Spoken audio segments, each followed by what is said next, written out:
পাক সৌদি সামরিক সমঝোতায় পচা আলু এরদোয়ান। আরব মুলুকের শরীরে পচন ধরাবে ইউরোপের রুগ্ন মানুষ। পাকিস্তানের তুর্কি প্রেম, সৌদির মাথায় বাড়ছে ভাঙা চিন্তার ঝড়। ইসলামী ও ন্যাটো বানাতে মরিয়া পাকিস্তান, সৌদি আরবের ঝুঁকিপূর্ণ পদক্ষেপ।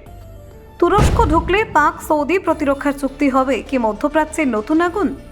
রিয়াধের ভিশন 2030 হুমকিতে তুরস্ক পাকিস্তান বন্ধুত্বের খেসারত। পাকিস্তান ও তুরস্কের জোট সৌদি আরবের জন্য কূটনৈতিক দুশ্চিন্তার কারণ। সৌদি আরবকে হারাতে চলেছে কৌশলগত প্রভাব। দেখুন, পাকিস্তান এখন সৌদি আরবের সঙ্গে হওয়া কৌশলগত পারস্পরিক প্রতিরক্ষা চুক্তিতে তুরস্ককে অন্তর্ভুক্ত করতে মরিয়া হয়ে উঠেছে।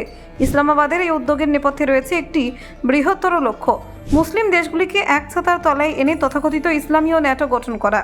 পাক সেনার শীর্ষ মহলের ধারণা, পরমাণু অস্ত্রের নিরাপত্তা দেওয়ার প্রতিশ্রুতি দেখিয়ে এই জোট বাস্তবায়ন করা সম্ভব। তবে এই উচ্চাশার মূল্য যে শেষ পর্যন্ত সৌদি আরবকে দিতে হতে পারে তা নিয়ে মধ্যপ্রাচ্যে কূটনৈতিক মহলে জল্পনা তুঙ্গে। পাকিস্তানের প্রধানমন্ত্রী শাহবাজ শরীফের তুরস্ক প্রীতি এই জল্পনাকে আরও উস্কে দিয়েছে। তার ঘন ঘন আঙ্কারা সফর এবং প্রেসিডেন্ট রিসেপ তাইয়েপ এরদোয়ানের সঙ্গে ঘনিষ্ঠতা সৌদি প্রশাসনের কপালে চিন্তার ভাঁজ ফেলেছে। কারণ তুরস্ককে এই প্রতিরক্ষা চুক্তিতে যুক্ত করলে সৌদি আরবকে অনিচ্ছা সত্ত্বেও নতুন নতুন সংঘাতের মধ্যে জড়িয়ে পড়তে হতে পারে।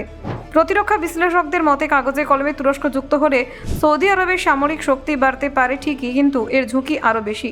এর ফলে সৌদি নিরাপত্তা বলয় শুধু উপসাগরীয় অঞ্চলে সীমাবদ্ধ থাকবে না, বরং ভূমধ্যসাগরীয় রাজনীতির জটিল সংঘাতেও রিয়াদকে টেনে নিয়ে যেতে পারে। এই আশঙ্কায় যুবরাজ মোহাম্মদ বিন সালমানকে সতর্ক করে তুলেছে। 1981 সালে গঠিত গলফ কোঅপারেশন কাউন্সিল বা জিসিসির সদস্য হিসেবে সৌদি আরবের একাধিক আঞ্চলিক দায়বদ্ধতা রয়েছে। বাহরাইন, কুয়েত, ওমান, কাতার এবং সংযুক্ত আরব আমিরশাহির সঙ্গে সৌদির রাজনৈতিক এবং সামরিক বোঝাপড়া বহুদিনের। কিন্তু পাকিস্তানের সঙ্গে প্রতিরক্ষা চুক্তির সময় এই জিসিসি কাঠামোর বিষয়টি বিশেষভাবে গুরুত্ব পায়নি বলে মত বিশেষজ্ঞদের। এই পরিস্থিতিতে সবচেয়ে বেশি উদ্বিগ্ন সংযুক্ত আরব আমিরশাহী। আবুধাবির আশঙ্কা, পাকিস্তানের পরমাণু ছাতার আড়ালে সৌদি আরব আরও আক্রমণাত্মক হয়ে উঠতে পারে। সেই আশঙ্কা থেকে আমিরশাহী ধীরে ধীরে ভারতের সঙ্গে কৌশলগত ঘনিষ্ঠতা বাড়াচ্ছে। ফলে পাক সৌদি চুক্তিতে তুরস্ক ঢুকলে সৌদির সঙ্গে আমিরশাহী দূরত্ব আরও বাড়তে পারে।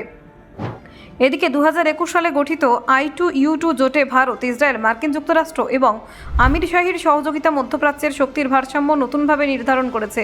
এই জোটের লক্ষ্য জ্বালানি পরিবহন, খাদ্য নিরাপত্তা এবং প্রযুক্তিগত উন্নয়ন। বিশ্লেষকদের ধারণা, তুরস্ক পাক সৌদি চুক্তিতে ঢুকলে আমিরশাহী আরও জোরালোভাবে ইসরায়েলকে সঙ্গে নিয়ে সামরিক সহযোগিতা বাড়াতে পারে।